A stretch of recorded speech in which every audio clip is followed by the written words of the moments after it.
Hey, everybody, and welcome to the Katie Weaver Show. This is Katie. I'm your host. I'm so happy to be here. If you are listening to me live, it is the 4th of March already at about 11 a.m. Pacific time. If you're listening to an archive or a replay, I, I still want to welcome you to the show. I want to let you know that you can find me over in the chat room by heading over to 12radio.com, click on the chat button, and you'll be redirected into the Facebook chat. If you would like to watch this via uh, live stream versus listening to it, you can do that by heading over to YouTube or Facebook. Look for Katie Weaver Domestic Mystic, and you'll find the live streams over there.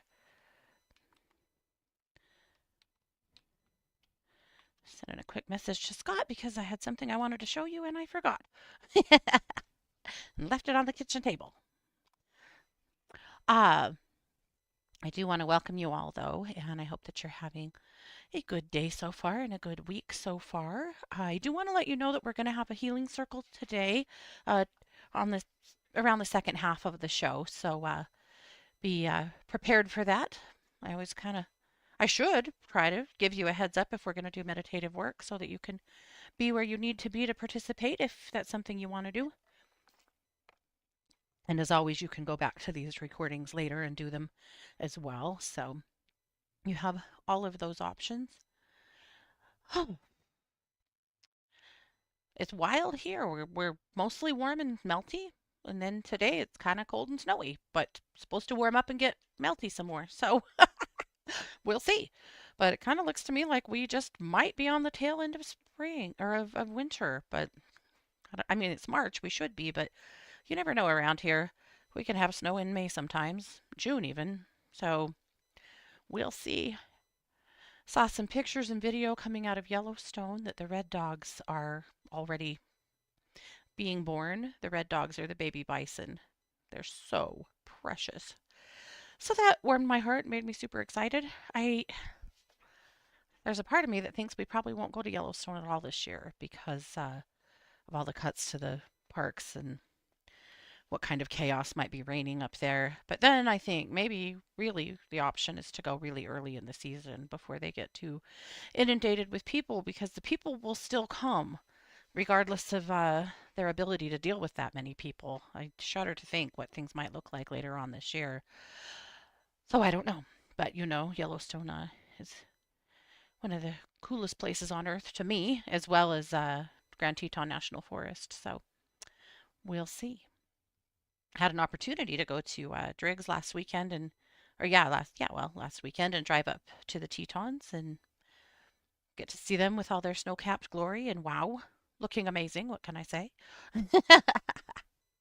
But I actually have some show and tells, so I might have, my new one if Scott ever brings it into me, but we'll see. But I have a bunch of pictures of things. Been really hitting the glass room. I finally feel better.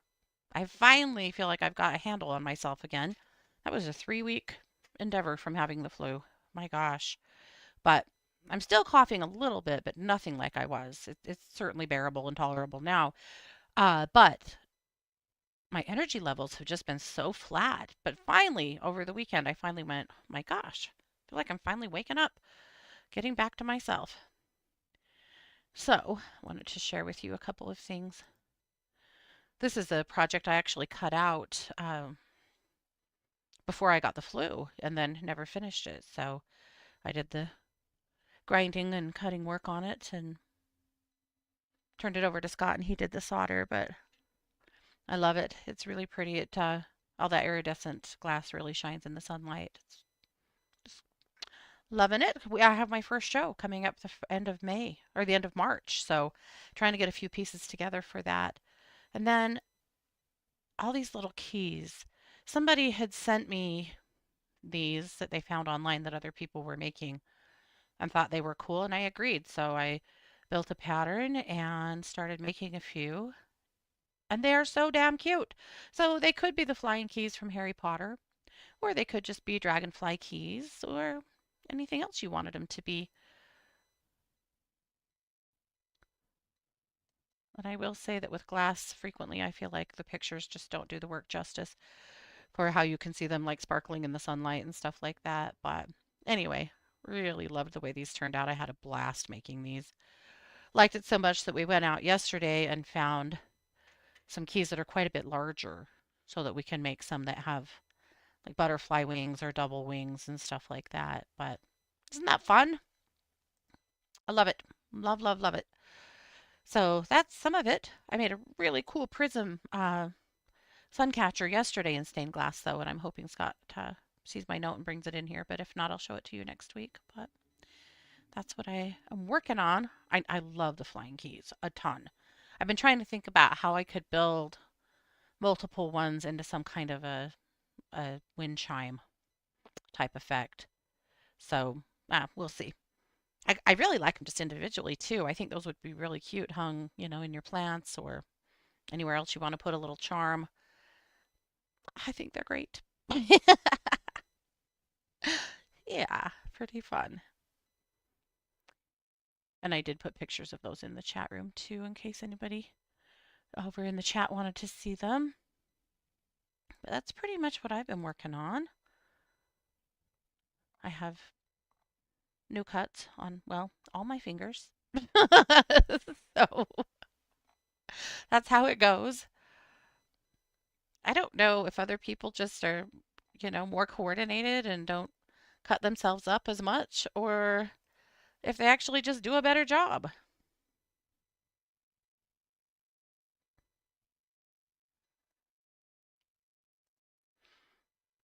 But for me, yeah, I get cut all the time. Right. Some people can hang those from their rearview mirror. Some people can't. Depends on where you live, if that's illegal or not. But people in Idaho always have stuff hanging from their rearview mirror.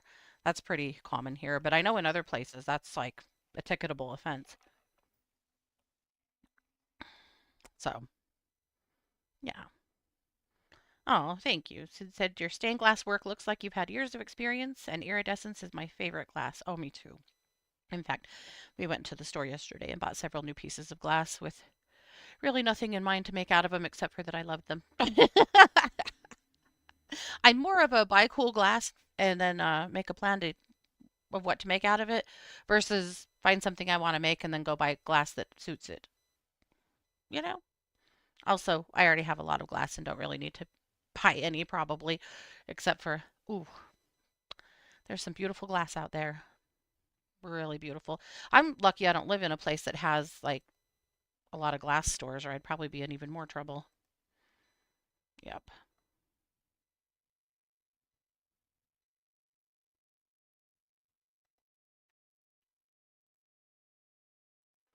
Alrighty. Well, I did share Luminous. Luminous went out. I woke up this morning in chaos. The site that I typically use, or that I do use to build Luminous and the Daily Dish every day, was having a problem processing my card, which seemed to be on their end, but I couldn't send out the Daily Dish. I couldn't work on Luminous. I couldn't do anything. And then, in the midst of all of that, the site that I email it from, called Constant Contact, was completely down. So I'm like, am I doing Luminous today? Am I ever going to be able to send out the Daily Dish? Well, I was able to get the card thing resolved with Marquee. And then I was finally able to get Constant Contact to start loading. They were just down for probably an hour. But yeah, all roadblocks firmly up.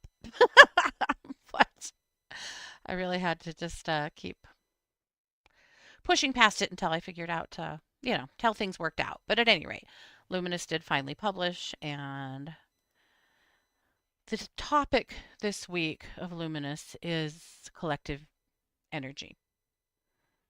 I was thinking a lot about how collective energy drives us in lots of different ways and how we can harness collective energy for good. And of course, one of those ways is by doing a healing circle. So we are going to have a healing circle today. I know that a lot of you have significant struggles in your lives right now from lots of different avenues. I know that because I talk to you guys all day. That's my job, right? And what I'm seeing right now is a lot of concern from a lot of you. Things in your lives are unsteady, unsure. Some of you have experienced job loss and uh, loss of people in your world and health catastrophes and other issues that are coming up that are shaking your foundations. And so, because of that, I wanted to do a healing circle today for you to all enter yourselves into the healing circle and also any of your other worries and cares. But I have a strong belief in collective energy. And it probably really comes from my Mormon roots because like lots of other churches, there's a strong belief in prayer. There's, and as you know, I left the Mormon church a long time ago, but my basis of belief in collective energy probably comes from life experience, right? And I always think about that, like in the scope of how religion seems to me that they get some things right and they get some things wrong and lots of things in between. Or a lot of religions, I think, have just different ideas about how to get to the same place, right? To me, it's important that we find ways to harness that energy. One thing that they do in the Mormon church is that they do fasting and prayer. So, say somebody in your family is like going to have a surgery or is going through some kind of a health crisis or something terrible is happening, you might call for a fasting, meaning that everyone abstains from eating for a meal or two and uses that time to collectively pray for someone. They also have spots in their temples where people can write down the names of people that need some extra help. And those go into basically a prayer box where people pray specifically for those people. That's just one church, that's just one practice. But a lot of people believe in the power of prayer. A lot of people believe in the power of healing circles or of meditation or of other collective work, right? When basketball teams take the court and they have a huge fan base surrounding them all the way around on that court, and they are deafeningly loud and they're cheering that team on, that team has a much greater chance of winning. You look at any team who has a strong fan base, and they rarely lose at home. They might lose on the road more, but they rarely lose at home. Why? Because that collective energy is contagious. It is powerful stuff. So if you can churn up a frenzy around people that believe in you, that can mirror back to you the energy that you're giving to them, you can move mountains with that energy. For better or for worse. That is collective energy. So let's talk about it.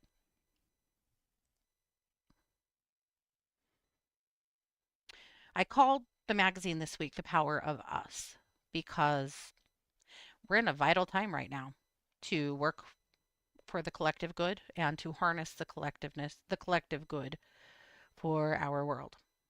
So we have to remember how powerful we are as a group and when we work together.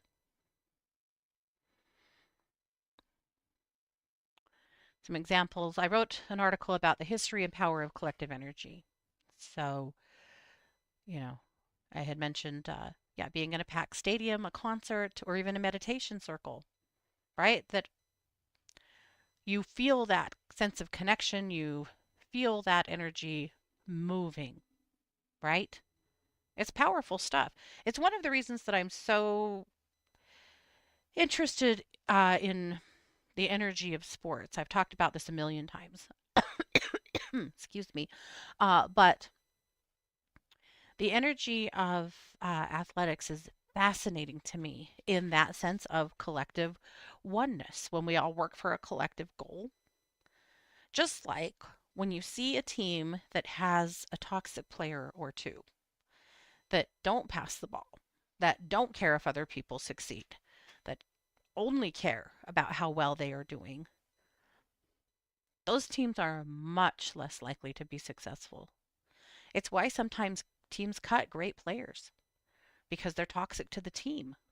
Not all great players, obviously, are toxic to a team. That's the opposite of what we want. But occasionally you'll find somebody on a team that's there for all the wrong reasons, that is not a team player, that doesn't give a damn if everyone else on the team succeeds. It's all about them. And sometimes you'll see coaches with some backbone and wisdom that choose to cut them because they don't want that kind of energy there. That you can't be good enough to negate the energy of competition and ugliness that you might bring to a team. It's interesting. Uh, at any rate, so looking at the roots of collective energy. In ancient civilizations, indigenous tribes, including Native Americans, Aborigines, and African cultures, they performed group rituals. Think of the haka, dances and ceremonies to harness communal energy for healing, rain, harvest, and war preparation. That's something that is well known in our history, uh, as well as thinking of the pagan rituals that happened once upon a time, bringing similar outcomes or similar goals. Religious gatherings, of course, from Buddhist meditation circles to Christian revivals, prayer circles, prayer chains. There have been many amazing outcomes from these kinds of work. Why? Because this kind of collective energy is incredibly powerful. When we share our energy with each other and we share our magic with each other, we are incredibly powerful. Much, much more than we realize. Social movements. Social movements where people are one minded, single minded, have a similar goal that feels gratifying, can really, really shift history. Civil rights, women's suffrage, even modern day protests, they can be dangerous, right? They can be dangerous in a good way, hopefully. But when you have lots of people come together to push energy, big things can happen. The science of collective energy. There is some science behind it. It's not all just blind faith. Uh, the Maharishi effect. In the 70s, they did some studies where they found that when people meditated together, crime rates in surrounded areas dropped. Yeah, just by gathering groups of people to meditate together. We're not talking about yogis. We're not talking about monks. We're not talking about people that have trained for a million years in meditation, right? We're just talking about people. People gathering together, meditating for the collective good. Period. That's all. And that when people do that, big things happen. So, were these people holding space for peace in their community? I'm going to assume they were, and they received more peace in their community. Amazing.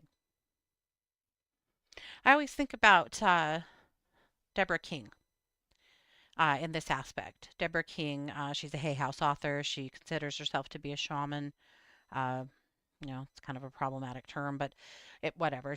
But she, before she was doing that work, she's actually a doctor, but no, she's not. She's an attorney by trade, but she left that life to walk a more spiritual path. And I was at a conference once where she was speaking, and she was talking about how her first job, she worked in a hospital in New York that was like a spiritualist hospital.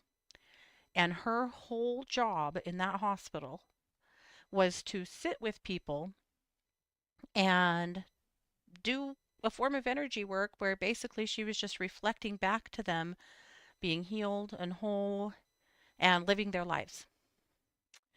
And they had multiple people just doing that all day, every day, just sitting with patients and holding space for them being healed and whole and coming together in groups and reflecting that energy back to people. and helping them to heal and to see the potential of their healing.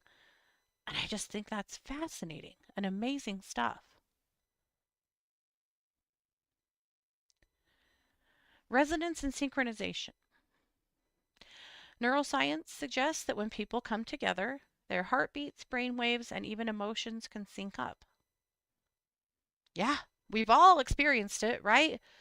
You know you have been at some kind of an event, a concert, a sporting event, or of course a healing circle with me, or a group meditation, or a drum circle, even a yoga class where the energy feels so powerful and you are literally aligning with the people around you. It's a sacred, sacred feeling. Or it's a adrenaline rush. If, let's say, you're in a packed stadium of people, or it can be a real downer if you're in a place where something really negative is happening, or a place where people are grieving heavily. Empaths, especially, are affected by this energy, but actually, everyone is affected by this energy. Quantum physics. Some theories suggest that everything is energy and interconnected.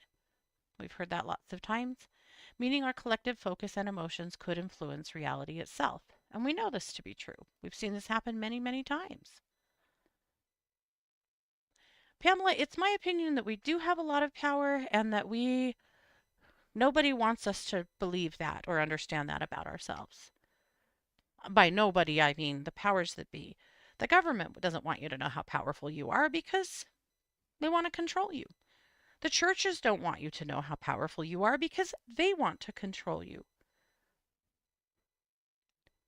The collective uh, commerce doesn't want to affect the way or doesn't want you to realize how powerful you are because they want to control you through your money. We're barbaric. We want to control other people. We want to be able to dominate over other people. Maybe we not being you, but we as a society, we certainly do. We want to control other people's money. We want to control other people's values, other people's minds. We do. And if we really understood how powerful we were and capable we are of making change, we would really be a hitch in the side of people who want to control us and the outcomes of what we do. Period.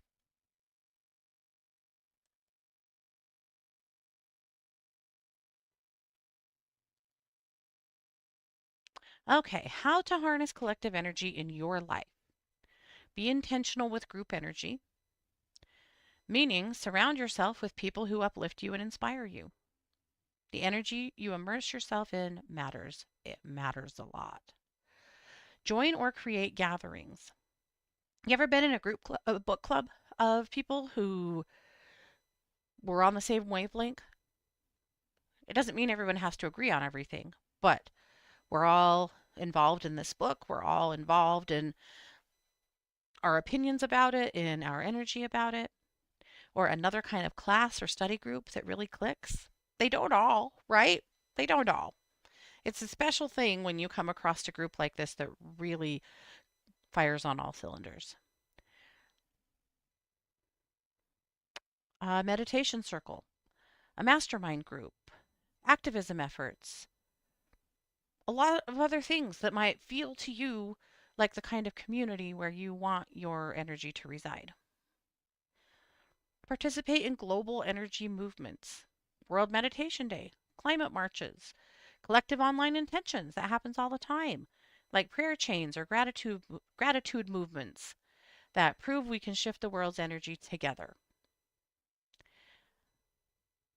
Kind of a cool thing about the internet and social media can always be a mixed bag in lots of ways, as we know, but one really cool thing has been drawing people together for collective work like this.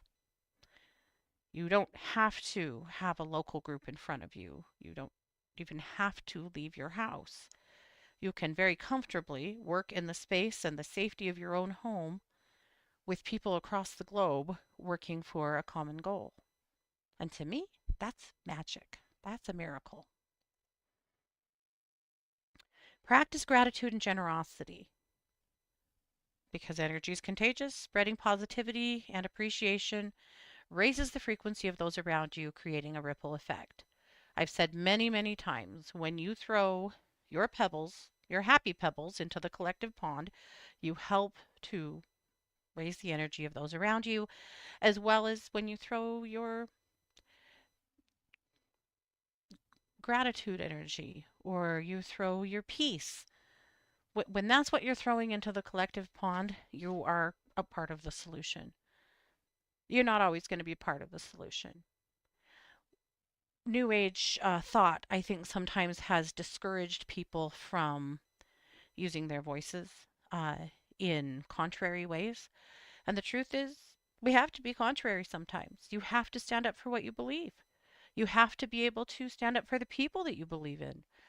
So, are you always going to be the most positive one on the block? Probably not. Are you going to make people mad along the way? Yeah, you might. You might. That's not always wrong.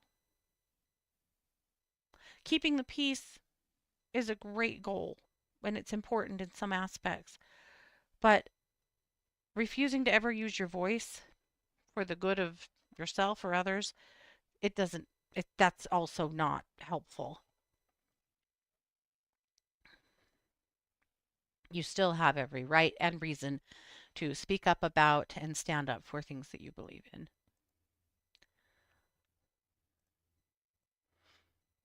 Kelly's article this month is still on Black History Month, talking about the AIDS activist Prudence Mabel. Really, really powerful story. You can listen to her episode here if you just click on the purple hyperlink. And then, of course, you can read her article here. So, as always, Kelly, thank you for all the work that you do. My tip this week are some affirmations to move through fear. I am growing in confidence each and every day. My goals are stronger than my doubts. I am strong, independent, and courageous. All good ones to repeat to yourself if fear is an unfortunate theme in your life.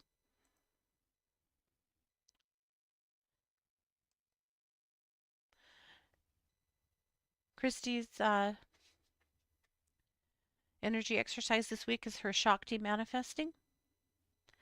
If manifesting is where you need to be right now, this is a really good one for you. Lots of true crime over at True Crime Squad. And lots of meditations over at Planet Meditation. Excuse me. I'm going to guide a healing circle today. I hope I don't cough all the way through it. Okay, I won't. I just will not. All right, so that's luminous. I opted for ice water and probably should have opted for tea. So we're going to do a healing circle. I want to give you a minute to just think about what you want to be included in that circle. I'll give you time during the circle itself to add anything to it that you'd like to, of course, but this is a good opportunity to think about it. Do you want to work towards the collective energy? You want to help support other people and what they are experiencing? Do you need to put yourself in the circle? Please do. Please put yourself in the circle. You deserve healing as much as anybody else does. You deserve peace and you deserve happiness as much as anybody else does. So please provide yourself that. Please put yourself in the circle. You deserve that. And also, it's hard to be around to help other people if you're not taking care of yourself. Right? So please add yourself. In a healing circle, you can ask for healing for anything and anyone. So you decide that. And when we get in the circle, I'll give you an opportunity to add those things. But I want you to think about that right now so that you know in the moment. Who do you want to put in there? It's one thing to be like, I just want to put the whole planet in there. You want to do it that way? Fine. I don't care. I'm not mocking you. That's fine. But being more specific helps us as a collective to put more energy specifically on the things that matter to you or that are really in your heart. So you can do it both ways, but being more specific, in my opinion, is more effective. But then again, what do I know? Why do we have to have rules? We really don't. Okay, I'm going to start my music. I want you guys to just give me an idea, if you wouldn't mind, if it's too loud. How does that balance with that seems too loud for my voice. Let's go down a little bit. Okay, how about right here? If I keep our meditation music right here, will that work?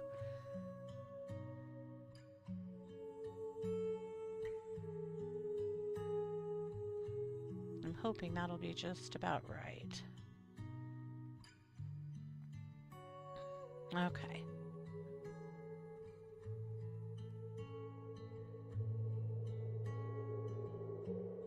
Okay, good. Renee says yes, that's just fine. Perfect. Okay. So, let's get started. So, I'm going to ask you to get comfortable. Close your eyes.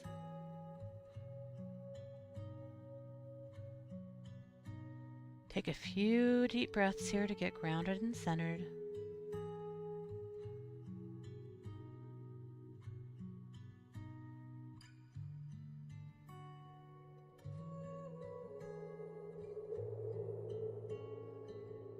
Good.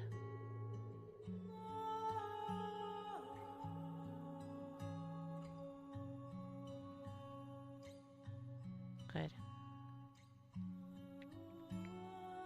Now, I would like you to picture yourself walking along a path in a forest. It's a warm day, but not hot.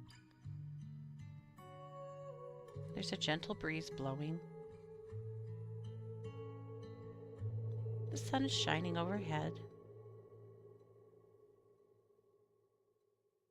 The sky is blue. There are a few clouds floating by.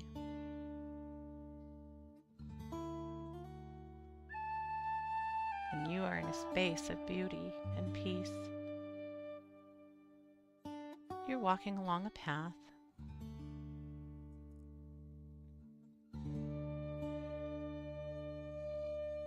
In just a moment, I'm going to count. I'm going to count backwards from 10 to 1. As I do so, you will be walking along this path, getting deeper and deeper into your consciousness with every step you take. Walking towards a clearing. When you reach that clearing, you walk out into a meadow where you'll find many of us gathering. This is our space, our sacred space for healing work, for collective healing, and for gathering. Starting now with 10, walking forward, getting closer and closer to the clearing the further you go. 9,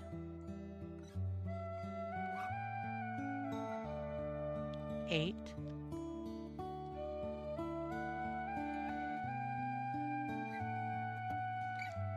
7,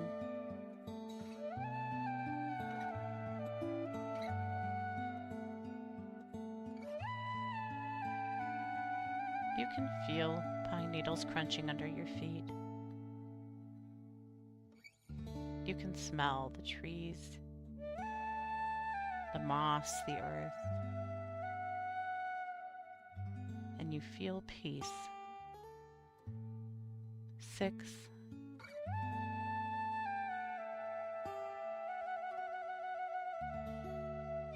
5. Halfway there now, feeling comfortable and confident about your ability to reach this space. 4.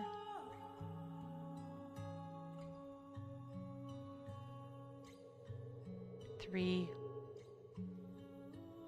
Much closer now, you can see the opening in the trees, in the clearing up ahead. 2. Almost there.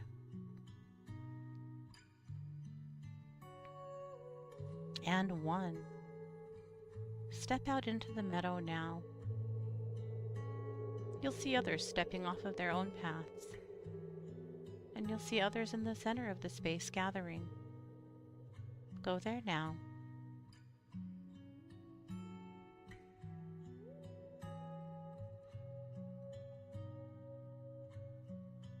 Joining along with many of us, gathering here, creating a sacred space for healing and collective work.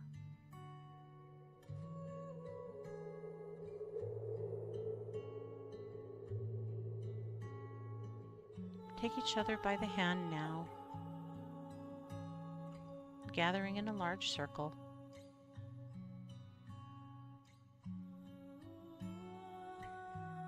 Each one of us knowing that we've come here to ask for and to offer healing for ourselves and others, for the betterment of our world. Trusting and believing in the ability of all of us to bring our collective energy, our individual energy, to feed the collective, to move mountains, to create miracles,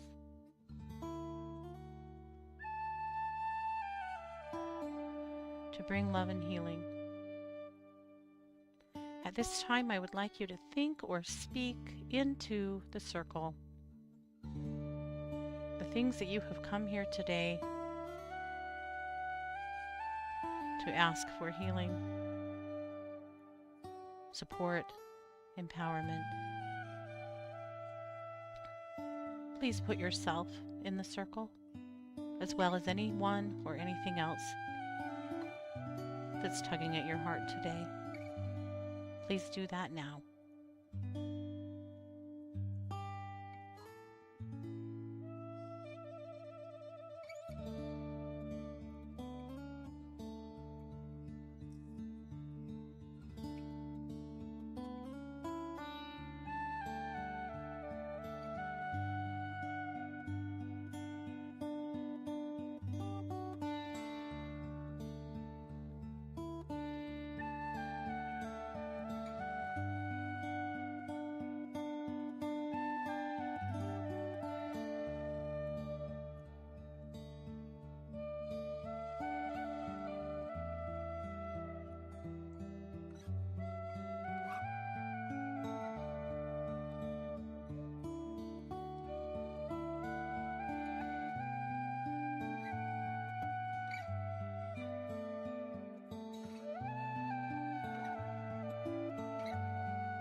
Good.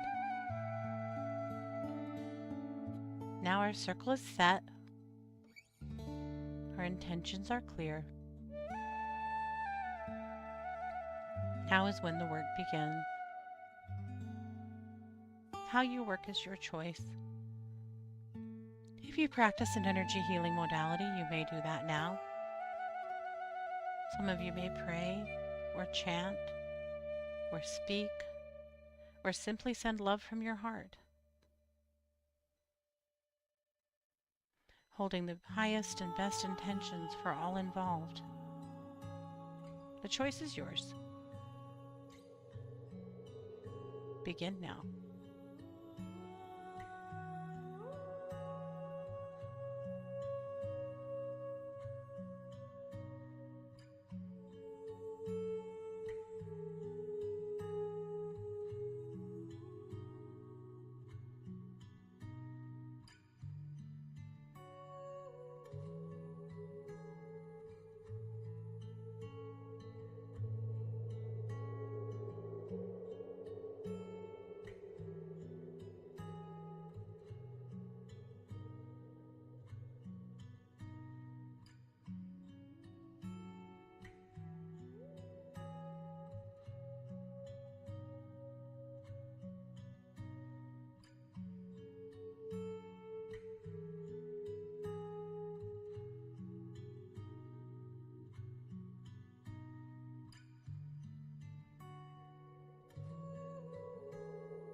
Just another few minutes now.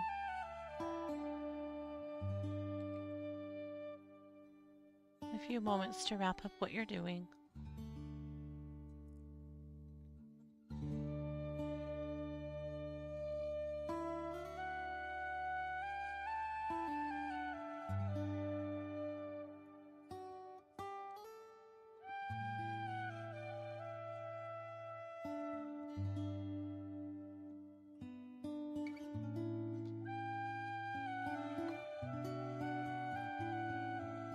Very good.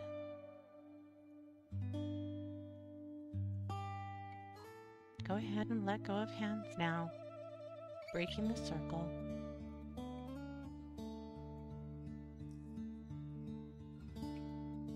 Big work, important work was done here today. But this is your space. Feel free to come back here anytime that you choose, either by accessing the file to this meditation or recreating it on your own. But this space is yours to come to seek out healing and help.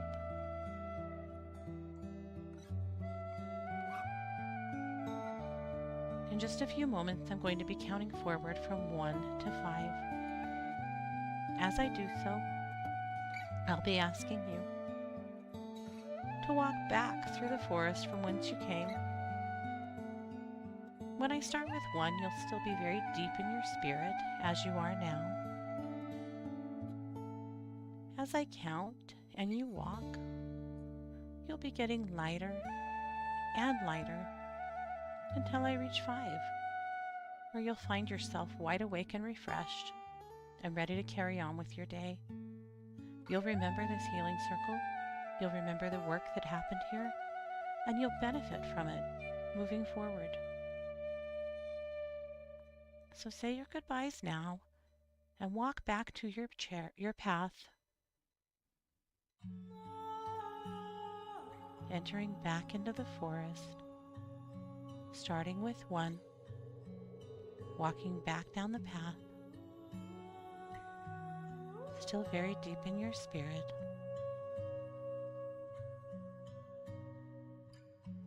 2, getting lighter, feeling peaceful and supported. 3, much, much lighter now.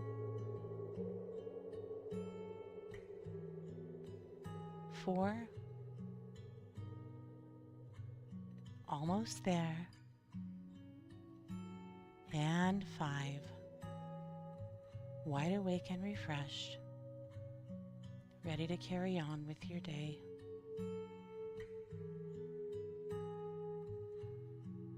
Big stretch. Return to your body. Move yourself.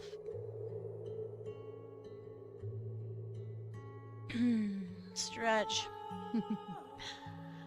This would be a good time to take a drink of something. Support yourself.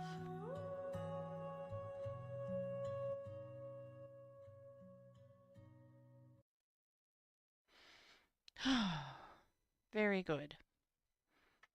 Okay. So as always, with work like this, you can always go back and work on it later. You can always go back and listen to it again. Easy enough. You can go back and listen to it as many times as you want.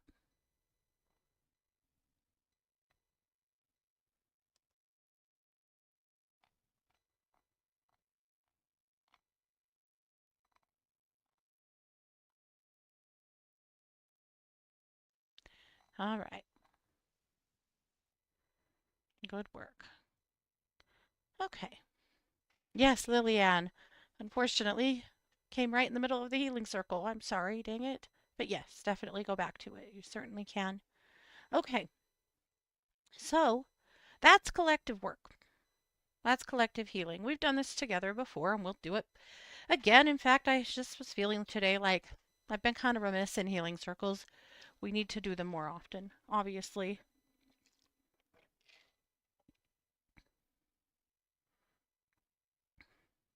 Oh, weird. Jane said on her end, when I put on the music, my volume got super low. She had to grab headphones. Huh, that is odd. Some of this sound stuff, a little tough to work through. Also, my lighting is screwed up. I apologize for that. My ring light got turned up way too high, so I'm noticing that my face looks pretty weird and washed out unless I back way up. But it's fine. It's what it is. Sid said, your healing voice is so powerful that even without sitting with closed eyes has a calming effect. My honor. Right. I'm really not pale. It's just my ring light. It's washing me out. Yeah. I had a little battle with Scott over lighting. He has certain lights he always leaves on, and I've started turning them off because I don't know about you guys, but our power bill has gone through the roof the last 6 months, and there's no reason for it. So I've started getting to be a little bit more of a Nazi about turning off the lights, and so he turned off my ring light in retaliation in the light war that's happening here. Uh, my ring light never gets turned off because it's hard to get it at exactly the right setting so that I don't look too washed out. And yeah, so when I turned it back on today, I think I turned it up way too much. So that's all. Yes, just power wars. When you just have the one roommate, sometimes the battles commence. However, this is it's all lighthearted, but I don't think he realized that messing with my ring light is a technical foul, and this is why. But and I didn't realize it till the show started, and I went, oh, like I'm way too high and probably on blue light and should be on the warm light, and well, whatever. Anyway, I'll work it out. But that's how it goes. It's definitely a control thing with utilities. And I don't know, I'm curious to know with you guys because I'm talking to clients on the East Coast who are saying the same thing that their power bill's gone up a lot this year. Boy, ours has, like immensely. And it's not like we haven't even had that cold of a winter. It's not like we're, you know, well sub-zero every day and we're pumping the heat. I mean, of course we're running our power, or, our heat. It's winter, but it's not like we've been like especially cold or crazy on the heat. But here we are. So, yeah. Lillian said they've been higher in Florida too. Yeah. Ugh. Boo. I have long wondered about solar panels, if they're worth it, if it helps that much. My consensus on my property has been it's probably not worth it because I have so many trees that I wonder if solar panels would struggle. I mean, we're pretty much only gardening via greenhouse anymore because our trees have gotten so big that most of our property is shaded. And that's fine, not complaining. It helps summer be a lot more tenable for me. But but I think that solar panels might be off for me, right? I'm going to move anyway. True, good point. That's still in my pocket. I still want to move. How? I have no idea. Where? I'm not trying to go like out of my area. I'm just tired of my house. But I mean, I've lived here for 25 years. That's long enough, right? Yeah. Oh, Jane said, and wind affects solar panels too. Good point. Yeah. Pamela said higher where she's at too. Yeah. Anyway, boo. But it's what it is, I guess. Well, I've got a few more minutes. If anybody would like a reading, this would be a great time to do it. We've got, I don't know, 3 or 4 minutes here before I need to start wrapping up. So I don't have room for a lot, but if somebody has a pressing need, I would definitely get into that. Have Scott make a windmill. He has been trying to do that. He's thought about that for years, actually. Yeah. Lillian would love a reading. Let's pull a few cards for you. Jane, you'll be in your apartment 20 years on March 15th. Wow. It's a long time. I know, I can't believe it either. I'm amazed looking at my house that I've been here for 25 years. Because we moved in here when Micah was 6 weeks old. So it's been about like exactly 25 years since I moved into this house.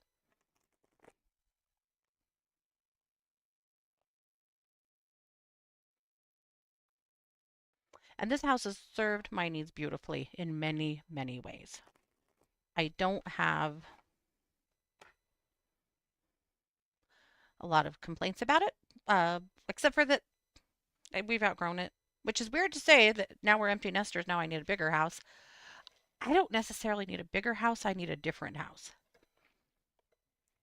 I want bigger, better gathering spaces so that when my family comes here, we have room for them.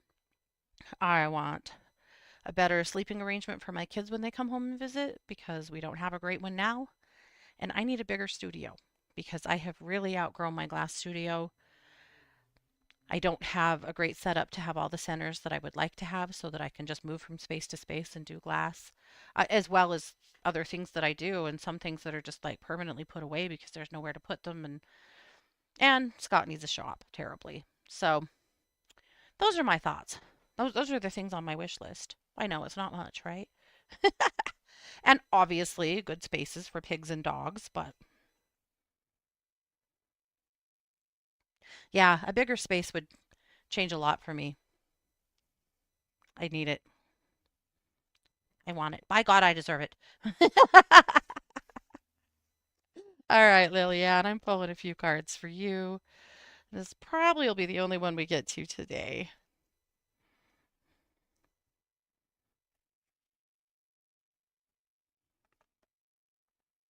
So I was just asking what you need to know right now and what we could be working on moving forward here in the next little while.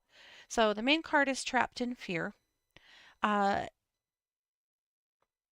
while I know that you actually are a baddie that is fearless as hell, this is an uncertain time. And I feel like there are certainly worries afoot and worries for everybody about their safety and security in certain ways. And that definitely shakes up the root chakra. So I know that you have been doing some work in a community garden, I think, or an outdoor space where you've been spending time. And I think that's really important for you right now because it gives you an opportunity to be outside where you're able to be more grounded and to be around other people. I think there's a big reminder here to surround yourself in beauty and to surround yourself in things that you love and that are important to you.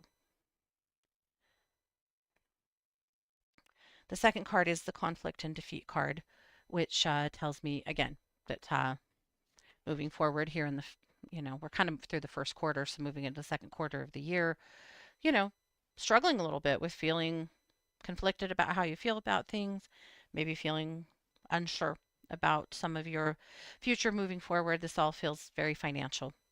But again, it's going to be really important to find places to put your energy that make sense for you, that are peaceful, that are joyful, and that help you feel better, and around people that help you feel better, and maybe seeking out more community that is helpful. And then interestingly, the last card is victory and success. You really can't make this up. This deck, those two cards are two of the most foreboding cards in this deck. You got them 2 months or, three in two powerful spaces, but then the outcome card is the victory and success card, meaning keep your chin up, keep doing good for yourself, keep working on your own peace and your own energy, and the way you're going to come out of this is in a better spot and feeling better. So keep the faith and take good care of yourself. And of course, come back here whenever you need to. Come rub shoulders here every Tuesday. Come be a part of this community. You already are. I'm not like making an invitation because you're already here and you're already a part of us, but this is a good place. But also, there's lots of good places where you can put yourself to be around people that have common goals and that have common energy. This is a really important time for that. So I don't like the struggle bus. I don't. But I do see you emerging from that in a good spot. So have heart. Alrighty. Well, you guys, I want to remind you, and you're so welcome, my darling. And yes, this is the best place, isn't it? We have the best people around here. Every once in a while, over on my other podcast at True Crime Squad, we get some trolls that come into the chat room and they'll identify your name and then they just start saying terrible things about you in the chat room, even though, like, they're probably not even really actually watching your show. And we just have to ban them and kick them out. I get a troll in this on in this chat room every once in a while, just trying to poach for readings, which is rude, but it's not like insulting. We don't get that here. We just don't. I'm glad we don't. I don't know why we don't, but I'm glad we don't. But I appreciate you guys being awesome and not being in conflict with each other, because that's the other thing you see in some chat rooms where people are just so shitty with each other, and you guys never do that. And I appreciate that a lot. Because the last thing I want to do is to have to referee the chat room. I won't do that actually at all. But ugh, let's never do that. Again, I am a professional psychic advisor. You can find me over at 12listen.com. I am there every single day. If you ever go over there and you need me and I'm not available, just click on the schedule a call button or the asking for a callback button, and I will get back to you as soon as I can. But in truth, I'm there a lot every day. So if you need some help, if you need some reassurance, you need some energy work, you need some animal communication, some mediumship, I'll do anything I can to help. That's what I'm here for. It is the honor of my life. Thank you all so much for being here. I will be back next week, same place, same time. You've been listening to the Katie Weaver Show here on 12 Radio, where we're changing the way we listen to the world.